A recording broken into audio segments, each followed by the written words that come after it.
নমস্কাৰ আমাৰ আজিৰ ভিডিঅ'টোলৈ আপোনালোক সকলোকে স্বাগতম জনাইছো আজিৰ ভিডিঅ'টোত আলোচনা কৰিবলৈ যোৱা প্ৰশ্নসমূহ মুখ্যতঃ BEd DElEd entrance exam CTET Assam TET UP TET REET KVS DSSSB state PSC আৰু বিভিন্ন শিক্ষক নিযুক্তি প্ৰক্ৰিয়াত অলৰেডি আহি যোৱা আৰ্হিৰ প্ৰশ্নৰ ওপৰত আধাৰিত গতিকে ভিডিঅ'টো বহুত বেছি ইম্পৰ্টেণ্ট আশা কৰিছো আপোনালোকে ভিডিঅ'টো শেষলৈকে চাব তো আৰম্ভ কৰিছো আজিৰ ভিডিঅ'টো আজিৰ আমাৰ প্ৰথমটো কোৱেশ্চন হৈছে Education was transferred from the state list to the concurrent list by which constitutional amendment? অৰ্থাৎ ৰাজ্যিক তালিকাৰ পৰা সমৱৰ্তী তালিকালৈ শিক্ষা কোন সাংবিধানিক সংশোধনৰ জৰিয়তে স্থানান্তৰ কৰা হৈছিল ইয়াৰ আনসাৰটো হৈ যাব 42nd amendment অৰ্থাৎ 1976 চনত হোৱা 42তম সাংবিধানিক সংশোধনৰ জৰিয়তে শিক্ষাক ৰাজ্যিক তালিকাৰ পৰা সমৱৰ্তী তালিকালৈ স্থানান্তৰ কৰা হয় ইয়াৰ ফলত কেন্দ্ৰ আৰু ৰাজ্য দুয়োয়ে শিক্ষাৰ ক্ষেত্ৰত আইন প্ৰণয়ন কৰিব পাৰে এই সংশোধনক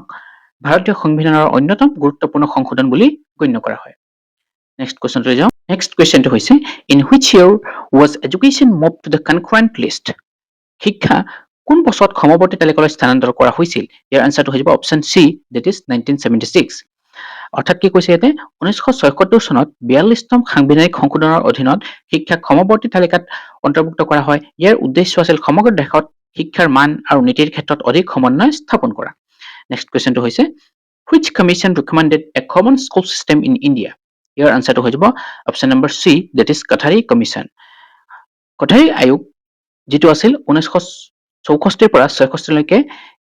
এইটো কি কৈছিলে সকলো শিশুৰ বাবে সমান শিক্ষাৰ সুযোগ নিশ্চিত কৰিবলৈ কমন স্কুল সিস্টেমৰ পৰামৰ্শ দিছিল ইয়াৰ লক্ষ্য আছিল ধনী দুখীয়া সকলো শিক্ষাৰ্থীয়ে যাতে সমমানৰ শিক্ষা লাভ কৰে নেক্সট কোৱেশ্চনটো হৈছে which national policy on education first emphasized universal elementary education অৰ্থাৎ UEE অৰ্থাৎ কোন ৰাষ্ট্ৰীয় শিক্ষানীতিয়ে প্ৰথমবাৰৰ বাবে ইউনিভাৰ্সেল এলিমেন্টাৰী এডুকেশনৰ ওপৰত গুৰুত্ব আৰোপ কৰিছিল ইয়াৰ আনসাৰটো হৈ যাব option number A that is NPE 1968 কি কৈছে ইয়াতে 1968 চনৰ ৰাষ্ট্ৰীয় শিক্ষানীতিয়ে সকলো শিশুক প্ৰাথমিক শিক্ষা প্ৰদানৰ ওপৰত বিশেষ গুৰুত্ব আৰোপ কৰিছিল এই নীতি কোঠাৰী আয়োগৰ পৰামৰ্শৰ ভিত্তিতে প্ৰস্তুত কৰা হৈছিল নেক্সট কোৱেশ্চনটো হৈছে operation blackboard was launched in which year অৰ্থাৎ অপাৰেশ্যন ব্ল্যাকবোৰ্ড কেতিয়া আৰম্ভ হৈছিল ইয়াৰ আনসাৰটো হৈ যাব option number A that is 1987 1987 চনত অপাৰেশ্যন ব্ল্যাকবোৰ্ড আঁচনি আৰম্ভ কৰা হৈছিল ইয়াৰ মূল উদ্দেশ্য আছিল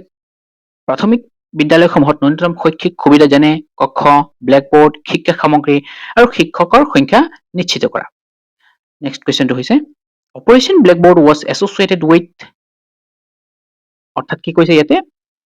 অপাৰেশ্যন ব্ল্যাকবোৰ্ড কোন স্তৰৰ শিক্ষাৰ সৈতে জড়িত আছিল এই মাত্ৰ আলোচনা কৰি আহিলো প্ৰাইমাৰী এডুকেশ্যন অৰ্থাৎ অপাৰেশ্যন ব্ল্যাকবোৰ্ড মূলত প্ৰাথমিক শিক্ষাৰ উন্নয়নৰ বাবে আৰম্ভ কৰা হৈছিল এই আঁচনি বিদ্যালয়সমূহৰ মৌলিক সুবিধা উন্নত কৰি শিক্ষাৰ গুণগত মান বৃদ্ধি কৰাত সহায় কৰিছিল নেক্সট কোৱেশ্চনটো হৈছে district primary education program that is DPEP was launched in which year এতে কৈছে ডিস্ট্ৰিক্ট এলিমেন্টাৰী এডুকেশ্যন প্ৰগ্ৰামটো কেতিয়া আৰম্ভ কৰা হৈছিল ইয়াৰ আনসাৰটো হৈ যাব 1994 1994 চনত DPEP আৰম্ভ কৰা হয় ইয়াৰ লক্ষ্য আছিল প্ৰাথমিক শিক্ষাৰ গুণগত মান বৃদ্ধি কৰা আৰু বিদ্যালয় ত্যাগৰ হাৰ হ্ৰাস কৰা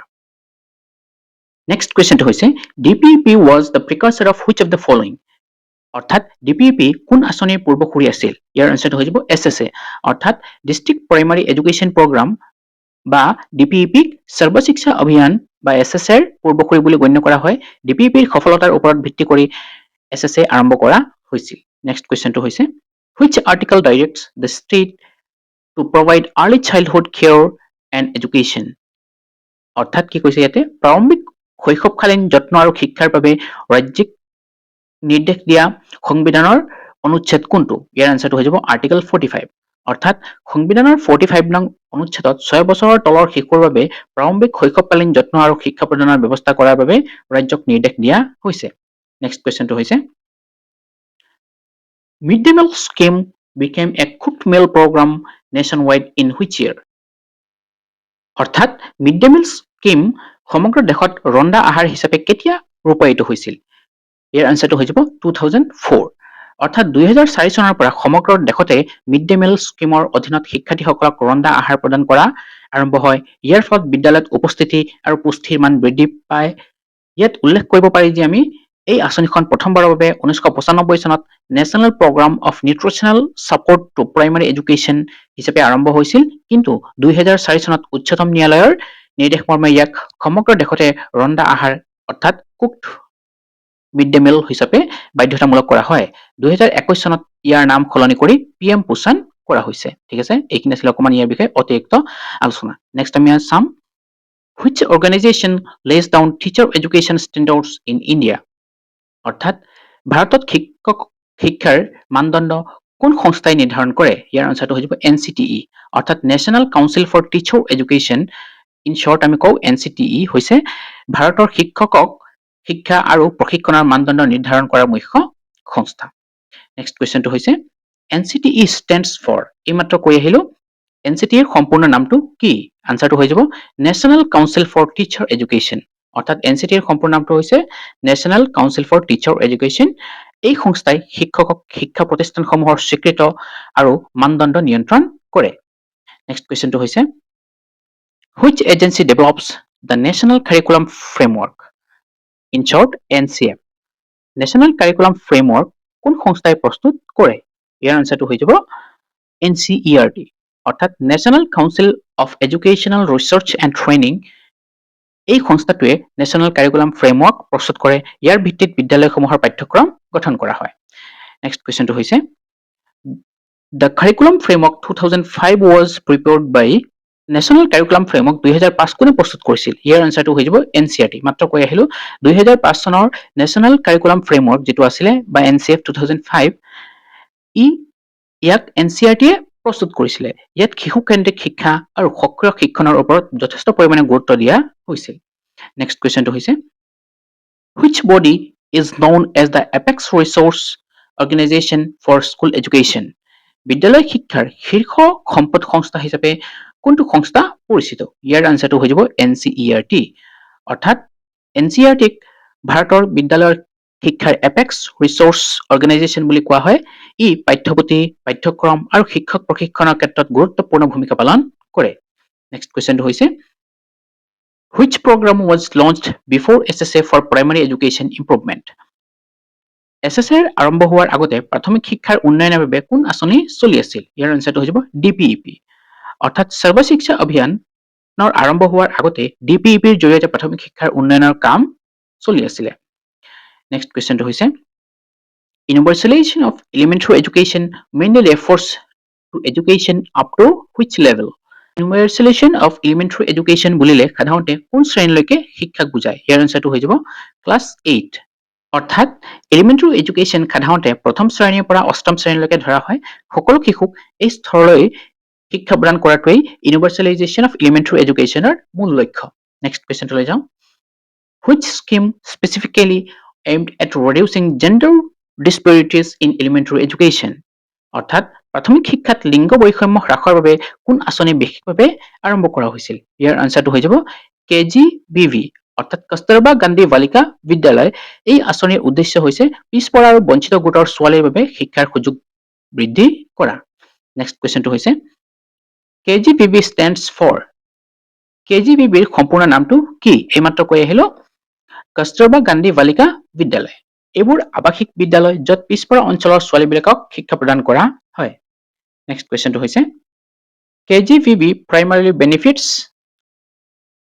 KGBVয়ে মূলতঃ কাক উপকৃত কৰে? ইয়াৰ আনসাৰটো হৈ যাব rural girls from disadvantaged groups। এইমাত্ৰ কৈ আহিলো KGBV আঁচনিয়ে মুখ্যতঃ গ্ৰাম্য অঞ্চলৰ দৰিদ্ৰ, অনুসূচিত জাতি, অনুসূচিত জনজাতি, সংখ্যালঘু আৰু অন্যান্য বঞ্চিত গোটৰ ছোৱালীসকলক উপকৃত কৰে। নেক্সট কুৱেশ্যনটো হৈছে RTE Act defines a child as a person between, অৰ্থাৎ RTE Act বা Right to Education Act, এই আইন অনুসৰি শিশু বুলিলে কোন বয়সৰ ব্যক্তিক বুজায়? ইয়াৰ আনসাৰটো হৈ যাব 6 to 14 years, অৰ্থাৎ Right to Education Act 2009 অনুসৰি 6 পৰা 14 বছৰ বয়সৰ ভিতৰৰ সকলো শিশুৱে বিনামূলীয়া আৰু বাধ্যতামূলক শিক্ষা লাভৰ অধিকাৰ ৰাখে। সাধাৰণ শিশুৰ ক্ষেত্ৰত এই বয়সৰ সীমা 6 পৰা 14 বছৰ, কিন্তু কোনো বিশেষভাৱে সক্ষম শিশুৰ ক্ষেত্ৰত এই বয়সৰ সীমা 6 পৰা 18 বছৰলৈকে হয়। এইটো হৈছে RTE Actৰ মতে। এইটো এটা গুৰুত্বপূৰ্ণ পইণ্ট যিটো নেকি আমাৰ প্ৰায় পৰীক্ষাত সোধা দেখা যায় যে বিশেষভাৱে সক্ষম ল'ৰা ছোৱালীৰ ক্ষেত্ৰত এই বয়সটো কিমান বুলি ধৰা হয় তেতিয়া আমি কম কিন্তু 6 to 18 years আৰু যদি নৰ্মেল খুদে তেতিয়া কি হৈ যাব সাধাৰণতে হেতু হৈ যাব 6 to 14 years নেক্সট কোৱেশ্চনটো হৈছে which authority is responsible for neighborhood schools under RTE RTE অনুসৰি neighborhood স্কুলৰ দায়িত্ব কাৰ ইয়াৰ আনসাৰটো হৈ যাব state government or local authority অৰ্থাৎ কি কৈছে ইয়াতে RTE আইনৰ অধীনত শিশুৰ ওচৰত বিদ্যালয় স্থাপন আৰু পৰিচালনাৰ দায়িত্ব ৰাজ্য চৰকাৰ আৰু স্থানীয় কৰ্তৃপক্ষৰ ওপৰত ন্যস্ত কৰা হৈছে নেক্সট কোৱেশ্চনটো হৈছে under RTE no child shall be held back till completion of which of the following কি কৈছে ইয়াতে RTE অনুসৰি কোন স্তৰ সম্পূৰ্ণ নোহোৱালৈকে শিশুক আমি ফেল কৰাব নোৱাৰিম বা বাদ দিব নোৱাৰিম ইয়াৰ আনসাৰটো হৈ যাব এলিমেন্টাৰী ষ্টেজ অৰ্থাৎ RTE আইনৰ মূল ধাৰণাটো হৈছে এলিমেন্টাৰী ষ্টেজ অৰ্থাৎ অষ্টম শ্ৰেণীলৈকে শিক্ষাৰ্থীক বিদ্যালয়ত ধৰি ৰাখিব লাগে আৰু শিক্ষাৰ সুযোগ প্ৰদান কৰি থাকিব লাগে নেক্সট কোৱেশ্চনটো হৈছে which committee is mandatory under RTE RTE অনুসৰি কোন কমিটি বাধ্যতামূলক ইয়াৰ আনসাৰটো হৈ যাব school management committee that is SMC ইয়াতে কৈছে RTE আইনৰ অধীনত প্ৰতিখন চৰকাৰী বিদ্যালয়ত স্কুল মেনেজমেন্ট কমিটি অৰ্থাৎ SMC গঠন কৰাটো বাধ্যতামূলক এই কমিটিয়ে বিদ্যালয়ৰ পৰিচালনা আৰু উন্নয়নত সহায় কৰে আজি আমাৰ একেবাৰে শেষৰটো কোৱেশ্চন হৈছে at least what percentage of SMC members should be parents SMC সদস্যসকলৰ কমেও কিমান শতাংশ অভিভাৱক হ'ব লাগে ইয়াৰ আনসাৰটো হ'ল 75% অৰ্থাৎ RTE এক্ট অনুসৰি স্কুল মেনেজমেন্ট কমিটি বা SMC কমেও 75% সদস্য শিক্ষাৰ্থীৰ অভিভাৱক হ'ব লাগে ইয়াৰ ফলত বিদ্যালয় পৰিচালনাত অভিভাৱকৰ সক্ৰিয় অংশগ্ৰহণ নিশ্চিত হয় আনটা মন কৰিবলগীয়া কথা হ'ল 75% সদস্য অভিভাৱক হোৱাৰ উপৰিও এই আইন অনুসৰি এই সমিতিৰ মুঠ সদস্যৰ কমেও 50% ফিমেল বা মহিলা হ'ব লাগে ঠিক আছে তো এইখিনি কথা ভালকৈ মনত ৰাখিব নেক্সট পাৰ্টত আমি ইয়াৰ আৰু অধিক ডিটেইলছত লৈ আহিম কোৱেশ্চনবোৰ আশা কৰিছো আপোনালোকে আজি ভিডিওটো শেষলৈকে চাইছে ভিডিও ভাল লাগিলে বন্ধু বান্ধৱীৰ লগত ভিডিওটো শ্বেয়াৰ কৰি দিব আৰু চেনেলটো সাবস্ক্ৰাইব কৰি দিব আজি ভিডিও ইয়াতেই সামৰিছো